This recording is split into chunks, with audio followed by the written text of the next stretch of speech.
The fluorescent lights in the police station made everything look harsh and cold. I sat there with my hands folded in my lap, trying to stop them from shaking while my ex-husband Derek paced back and forth like he owned the place. His mother Constance sat across from me, her lips pressed into that familiar thin line of disapproval she'd perfected over the years. Officer Halstead was typing something on his computer, occasionally glancing up at me like I was some kind of criminal. "She's lying about everything," Derek said for the third time, his voice carrying that fake concern he'd mastered during our divorce proceedings. "Check her bank records. You'll see she's been desperate for money, probably sold him to pay off her debts." My 7-year-old daughter Vera sat in the corner of the room on a plastic chair that was too big for her. She'd been so quiet that everyone seemed to have forgotten she was there. Her legs swung back and forth, not quite reaching the floor, and she held her favorite stuffed rabbit tight against her chest. Her eyes moved between all the adults in the room, watching, listening, understanding more than anyone gave her credit for. "I would never hurt my son," I said, my voice cracking despite my efforts to stay strong. "Jonah is only 3 years old. He's probably scared and confused, and we're wasting time sitting here while he's out there somewhere." "Or you know exactly where he is," Constance interjected, her voice dripping with accusation. "I always told Derek you were unstable, always said you'd be the death of those kids. And now look what's happened." The words hit me like physical blows. This woman who had made every family gathering a battlefield, who had whispered poison about me to anyone who would listen, was now using my missing baby as ammunition. My sweet Jonah with his dark curls and infectious giggle, who just this morning had been playing with his toy dinosaurs and making them roar at his breakfast cereal. Officer Halstead looked up from his computer. "Mrs. Turner, we need you to understand the severity of this situation. Your son has been missing for 3 hours. If you know anything about his whereabouts, now is the time to tell us." "I've told you everything," I said, feeling the tears starting to burn behind my eyes. "We were at Riverside Park. I answered one phone call from my brother about my father's surgery. It was maybe 90 seconds. When I looked back, the swing was empty. Vera was still on the monkey bars, but Jonah was gone." "Convenient," Derek muttered. "A phone call nobody else heard. A mysterious disappearance nobody else saw. There were other parents there. They helped me search. Parents you probably paid off," Constance added, "or friends you convinced to lie for you." The accusation was so absurd I almost laughed, but the situation was too serious. These people who were supposed to care about Jonah were more interested in destroying me than finding him. Every second we sat here was another second my baby was out there, possibly hurt, definitely frightened. "Mr. Turner," Officer Halstead addressed Derek, "you filed an emergency custody petition yesterday claiming your ex-wife threatened to disappear with the children. Can you elaborate on that?" Derek's eyes lit up with satisfaction. "She's been unstable since the divorce, lost her job, behind on rent, desperate. She told me she'd rather see the kids gone than let me have them." "That's not what happened," I protested, but nobody was listening to me anymore. They'd already decided I was guilty of something horrible. The single mother who couldn't keep her life together. The bitter ex-wife who'd rather harm her own children than lose a custody battle. Vera shifted in her chair, and for the first time since we'd arrived at the station, she spoke.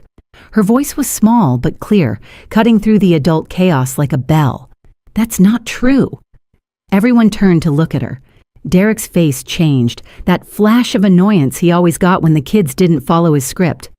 "Vera, sweetheart, the adults are talking," he said in his fake gentle voice. But Vera stood up, still clutching her rabbit, and looked directly at Officer Halstead. "My daddy is lying, and I know where Jonah is." The room went completely silent. Derek's face drained of color. Constance's mouth fell open. I felt my heart stop. Vera took a deep breath, squared her small shoulders, and said the words that changed everything. "Officer, should I show you where Daddy really hid my little brother?" That Saturday morning had started with such promise. I remember standing at the kitchen window, watching the sun paint gold streaks across our small backyard while coffee brewed behind me. It was one of those perfect September mornings in Connecticut where the air felt crisp, but not cold, and the leaves were just beginning to turn. Jonah was already awake, sitting on the living room floor in his dinosaur pajamas, making his toy trucks crash into each other with explosive sound effects only a 3-year-old could create. Boom! Crash! The red truck wins! He announced to no one in particular, his dark curls bouncing as he acted out the collision. Vera sat at the kitchen table, her second-grade reading workbook open in front of her. She was 7, going on 17, always so serious about her homework, even on weekends. Her pencil moved carefully across the page as she sounded out words under her breath. "Mom, what does courageous mean?" she asked, looking up at me with those big brown eyes that were so much like mine. "It means being brave, even when you're scared," I told her, pouring orange juice into her favorite purple cup. "Like when you told the truth about who broke Grandpa's vase, even though you thought you'd get in trouble." She nodded thoughtfully and went back to her workbook. If only I'd known how much courage she'd need to show just hours later. The divorce had been final for 6 months, and we were finally finding our rhythm as a family of 3. The apartment was smaller than our old house, sure, but it was ours. No more walking on eggshells, no more Derek coming home at midnight smelling like another woman's perfume, no more arguments that made the kids hide in their rooms. Derek had fought the divorce every step of the way, not because he wanted to save our marriage, but because he couldn't stand losing. He was the successful real estate agent with the perfect smile and firm handshake. I was the nurse who'd lost her job during the pandemic cutbacks. In his mind, that made him the winner by default. When the judge granted me primary custody anyway, something shifted in him. The mask he wore for judges and social workers started slipping.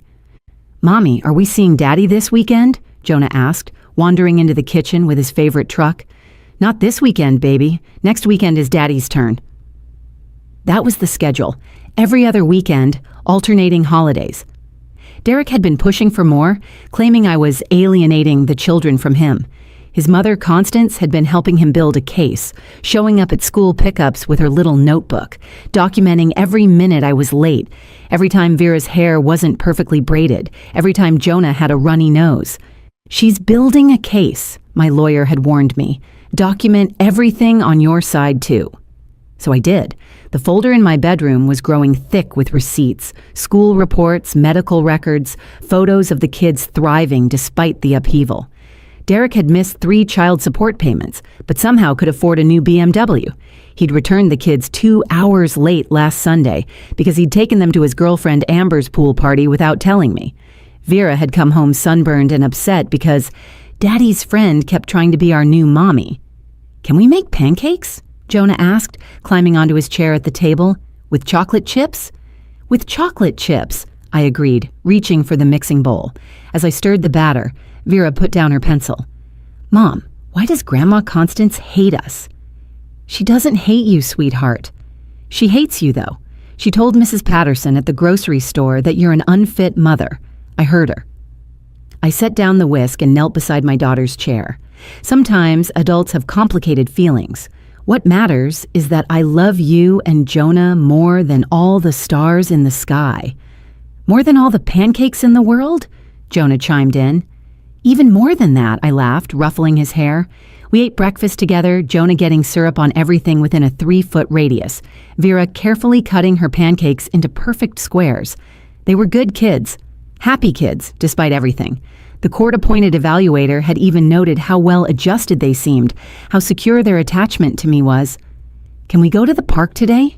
Vera asked as she helped me clear the dishes. "Jonah wants to feed the ducks." "Of course. We'll go after lunch." Those normal, everyday moments feel like a lifetime ago now. If I could go back, would I do anything differently? Would I have skipped the park, ignored my brother's call, held Jonah's hand tighter? The what-ifs could drive you crazy if you let them. Riverside Park was crowded that afternoon, filled with families enjoying what might be one of the last warm Saturdays before fall really set in. The playground buzzed with children's laughter, parents chatting on benches, and the distant sound of dogs barking in the off-leash area. Jonah had been so excited when we arrived, practically vibrating out of his car seat as I unbuckled him. "Swings first! Swings first!" he chanted, pulling me toward his favorite spot. I lifted him into the toddler swing, the one with the high back and safety bar. His little hands gripped the chains as I pushed him gently, his giggles floating through the air with each arc. Vera had already claimed her spot on the monkey bars, moving across them with the determination of an Olympic athlete in training. "Higher, Mommy! Touch the sky!" Jonah squealed, kicking his legs with joy. That's when my phone rang. The caller ID showed my brother Nolan's face. I almost didn't answer, but our father was scheduled for heart surgery on Monday, and I'd been waiting for updates about the pre-op appointments. "Keep swinging, baby. Mommy needs to answer this real quick," I told Jonah, stepping exactly 3 feet away to the nearest bench. I could see both kids clearly. The swing was still moving in its gentle rhythm. "Renata, Dad's surgeon wants to move the surgery to Tuesday," Nolan said immediately. "Something about the anesthesiologist's schedule. Mom's freaking out about it being a bad sign." "It's not a bad sign. They're just coordinating schedules. Tell Mom that Tuesday actually gives them more prep time, which is good." I kept my eyes on both kids as I talked. Vera had made it halfway across the bars. Jonah's swing was slowing down, but he was still smiling. "Can you call her? You know she listens to you better about medical stuff." "I'll call her tonight after the kids are in bed, I promise. Listen, I'm at the park with them right now, so I should go." "Yeah, okay, thanks, Ren."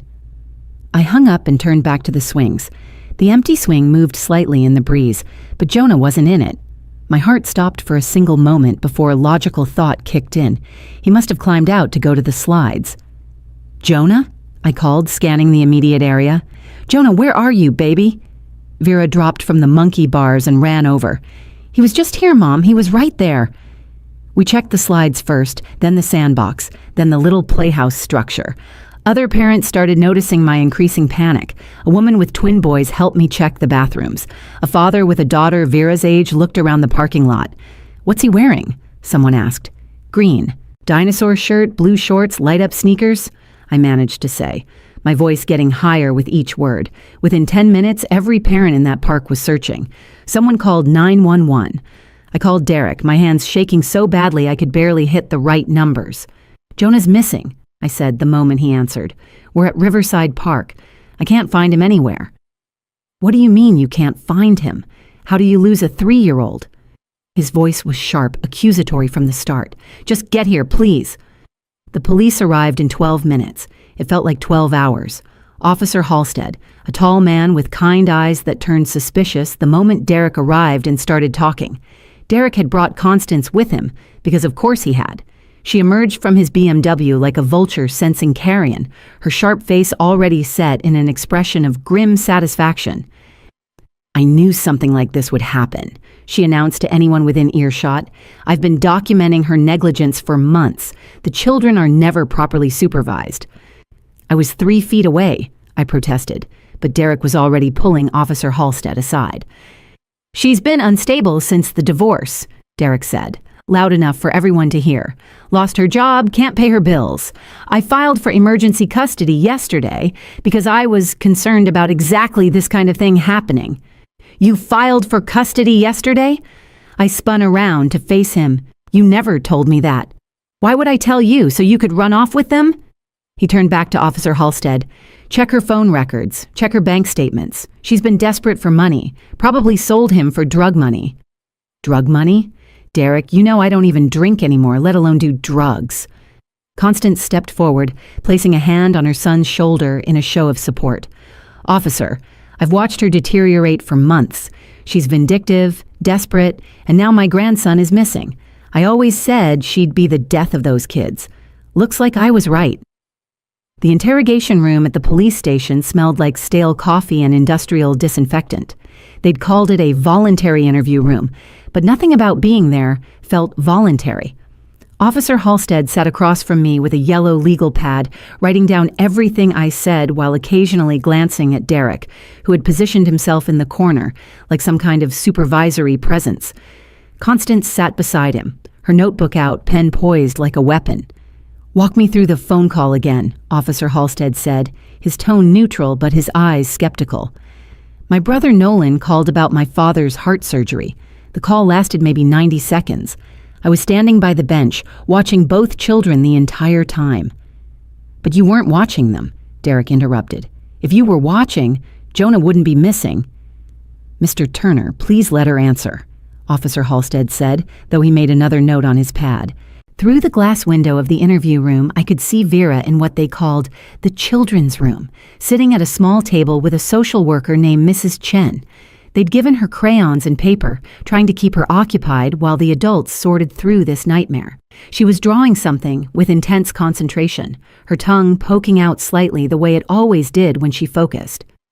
"Mrs. Turner," Officer Halstead continued, "your ex-husband has provided us with some concerning information. He says you threatened to disappear with the children." "That's not true. I would never say that." Derek pulled out his phone with theatrical precision. "I have it recorded. Listen for yourself."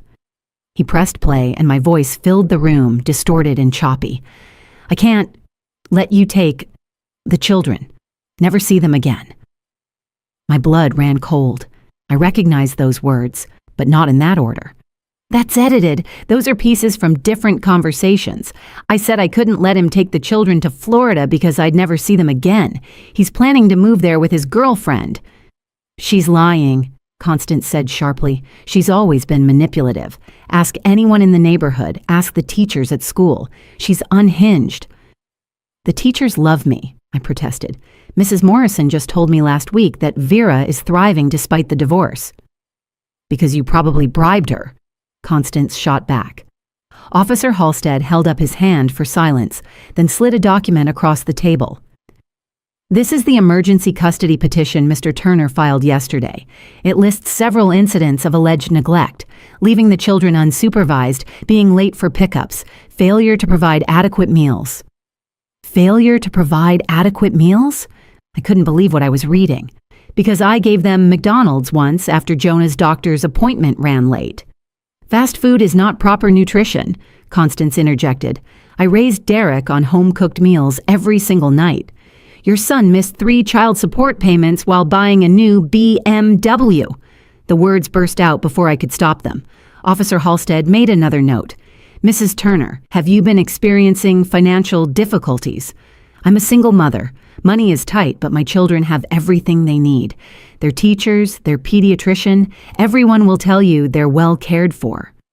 "Except right now, one of them is missing," Derek said coldly. I wanted to scream at him to help find our son instead of trying to destroy me. But I knew that would only make me look more unstable. Through the glass, I saw Vera suddenly stop coloring. She stood up and Mrs. Chen tried to redirect her back to the table, but Vera shook her head and walked toward the door. "I need to talk to my mom," I heard her say clearly through the thin walls. "Sweetie, the adults are having an important conversation right now," Mrs. Chen replied gently. "About my brother, and they're getting it wrong." The door opened, and Vera walked in with the determination I'd seen when she'd decided she was ready to ride her bike without training wheels. Mrs. Chen followed, looking apologetic. "I'm sorry," she insisted, Mrs. Chen said. Derek's face shifted into his fake father smile. "Vera, sweetheart, go back in color. Daddy and Mommy are talking to the nice officer." "You're not talking, you're lying," Vera said flatly. "That recording is fake. I was there for all those conversations. Mom said you couldn't take us to Florida. She said she couldn't let you take us away where she'd never see us again." The room went quiet. Officer Halstead leaned forward slightly, his interest clearly piqued. Derek's jaw tightened, a tell I recognized from years of marriage. He was calculating his next move. "Vera, you're confused," he said carefully. "You don't understand adult conversations." Vera turned to face Officer Halstead directly, her small frame straight and confident. "I understand everything, and I know something else too, something about where Jonah really is." Vera stood in the center of that interrogation room like a tiny warrior facing down an army. Her eyes moved from Officer Halstead to Derek, then back again. She still held the picture she'd been drawing, and I could see now it was a map of some kind, drawn in purple and green crayon. "What do you know about your brother, Vera?" Officer Halstead asked gently, pulling out a chair for her. She didn't sit. Instead, she placed her drawing on the table and pointed to it. "Yesterday, when Daddy picked us up for his visit, he told Jonah they were going to play a special game, a hiding game, for today." Derek shot to his feet. "She's making things up. Kids have wild imaginations when they're stressed." "Let her speak," Officer Halstead said firmly. Vera continued, her voice steady and clear. Daddy said it was like a treasure hunt. He told Jonah that when we went to the park today, he should wait until Mommy wasn't looking, then run to the parking lot where Uncle Mason would be waiting in his truck. Uncle Mason would take him to the cabin by the lake for a special surprise. That's absurd, Constance sputtered. A 3-year-old couldn't remember such complicated instructions. Daddy made him practice, Vera said simply. 3 times in the backyard. He gave Jonah a candy bar each time he did it right. Run to the fence, pretend it's Uncle Mason's truck, get in fast. Jonah was really good at it. My heart was pounding so hard I thought it might burst. Mason's cabin? The one where you took them fishing last month? Derek's face had gone from red to white. She's confused. Maybe she had a dream. It's not a dream, Vera insisted. She turned to Officer Halstead. Jonah is at the cabin with Miss Amber, Daddy's girlfriend. She was supposed to watch him until Monday, then Daddy would find him and be the hero. He explained it all to Grandma Constance on the phone. I was sitting on the stairs listening. You little liar! Constance stood up, her notebook falling to the floor. How dare you make up such stories? But Vera wasn't finished. Grandma said once everyone thought Mommy lost Jonah or hurt him, the judge would give Daddy both of us. She said the police would believe Daddy because he has a job and owns a house, and Mommy is just a poor single mother. Those were her exact words. Officer Halstead was already reaching for his phone. What's the address of this cabin? I don't know the address, I said desperately. Derek never told me exactly where it was. 1847 Lakeshore Road, Vera recited. I remembered it because 1847 is the year they founded our town. We learned that in social studies. Officer Halstead spoke rapidly into his phone, dispatching units to the location. Derek grabbed his phone, frantically typing something, but Officer Halstead took it from his hand. I'll need to hold on to this for now, he said calmly. You can't just believe a 7-year-old's fantasy. Derek's controlled facade was cracking. She's been coached. Renata probably told her to say all this. I didn't know anything about this, I said, my voice shaking. Vera, how long have you known? Since yesterday, but I thought maybe Daddy would change his mind. I thought maybe he'd realize it was mean. She looked at Derek with disappointment that broke my heart. But at the park when Jonah disappeared and you started blaming Mommy, I knew you weren't going to stop. 20 agonizing minutes passed. Officer Halstead's phone finally rang. He listened, his expression shifting from skeptical to shocked to grim satisfaction. They found him, he announced. 3-year-old boy matching Jonah's description at the cabin. There's a woman there, Amber Fitzgerald, who says Derek Turner asked her to babysit for the weekend. She had no idea the child was reported missing. I collapsed back in my chair, tears streaming down my face. He's okay. Jonah's okay. He's fine. Officers say he's eating ice cream and watching cartoons. They're bringing him back now. Derek stood up, trying one last desperate play. This is a misunderstanding. I was just trying to give Renata a break. She's been so stressed. I thought if she had some time alone this weekend, she'd feel better. Then why didn't you tell anyone? Officer Halstead asked. Why let everyone search? Why accuse her of selling him for drug money? I was in shock. I panicked. Vera picked up Constance's fallen notebook from the floor and handed it to Officer Halstead.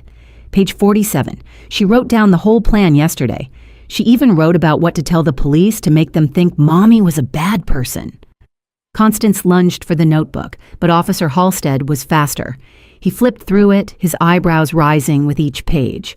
Mr. Turner, Mrs. Turner Sr., you're both under arrest for filing a false report, custodial interference, and conspiracy to commit fraud. This is insane, Derek shouted as they handcuffed him. I want my lawyer. That notebook proves nothing. Amber will tell you I just asked her to babysit. But the notebook told a different story, and everyone in that room knew it. The moment they brought Jonah through those police station doors, the rest of the world disappeared. His face was sticky with chocolate ice cream, his dinosaur shirt stained with what looked like juice. But he was smiling, and completely unaware of the chaos he'd been at the center of. He saw me and broke free from the officer's hand, running straight into my arms. Mommy, I went on adventure. Miss Amber has 5 cats and she let me name them all Dinosaur. I held him so tight he squeaked, breathing in his little boy smell of graham crackers and apple juice. Over his head, I watched as they led Derek and Constance to separate police cars. Derek kept shouting about lawyers and misunderstandings. But Constance had gone silent, her face a mask of disbelief that her perfect plan had been unraveled by a 7-year-old. Vera stood beside us, and I pulled her into our hug. "You saved your brother," I whispered into her hair. "You saved us all." "I just told the truth," she said simply, but I could feel her trembling now that the adrenaline was wearing off. 3 months later, we sat in family court for what the judge assured us would be the final custody hearing. Derek's lawyer had tried every angle, claiming entrapment, coercion, temporary insanity brought on by divorce stress. But the evidence was overwhelming. Constance's notebook contained dated entries going back 6 months, documenting their plan to frame me as an unfit mother. Text messages between Derek and Mason showed the cabin plot being organized weeks in advance. Amber Fitzgerald testified that Derek had told her I'd agreed to let him have an extra weekend with the kids. "Mr. Turner," the judge said, looking over her glasses at Derek, "you orchestrated an elaborate scheme to traumatize your children and destroy their mother's reputation, all to win a custody battle. Your 7-year-old daughter showed more integrity in that police station than you've shown throughout these entire proceedings. She awarded me full custody with supervised visitation for Derek, 2 hours every other Sunday in a court-approved facility. The criminal charges were still pending, but his lawyer had warned him to expect probation at minimum, possible jail time at worst." Outside the courthouse, Derek's sister Melanie approached me. We'd always gotten along before the divorce, but she'd stayed silent during the battle, not wanting to choose sides. "I'm sorry," she said quietly. "I knew my mother was vindictive, but I never imagined they'd go this far. If you need anything, if the kids need anything, please call me." I appreciated her apology, but trust would take time to rebuild. That's what our family therapist kept reminding us. Healing isn't linear. Some days Jonah would ask why Daddy couldn't come to his preschool play. Some nights Vera would wake up crying, afraid someone would take her brother again. But we were healing. Slowly, carefully, together. 6 months after that terrible day at the park, I got a new job at a pediatric clinic. Better hours and better pay than my hospital position. We moved to a duplex with a real backyard where Jonah could play with his dinosaurs and Vera could practice gymnastics on the grass. The neighbors were a retired couple who'd already adopted my kids as honorary grandchildren, filling the void left by Constance's toxic presence. "Mom," Vera said one evening as I tucked her into bed, "do you think Daddy ever really loved us?" It was the hardest question she'd asked yet. "I think he loves you the only way he knows how, but sometimes people get so focused on winning that they forget what they're fighting for. Your dad forgot that being a parent isn't about winning. It's about loving your children more than your own pride." "I feel sorry for him," she said quietly. "He lost us trying to keep us." The wisdom of this 8-year-old never stopped amazing me. She was right. Derek had been so determined to win, to control, to possess, that he'd destroyed any chance of a real relationship with his children.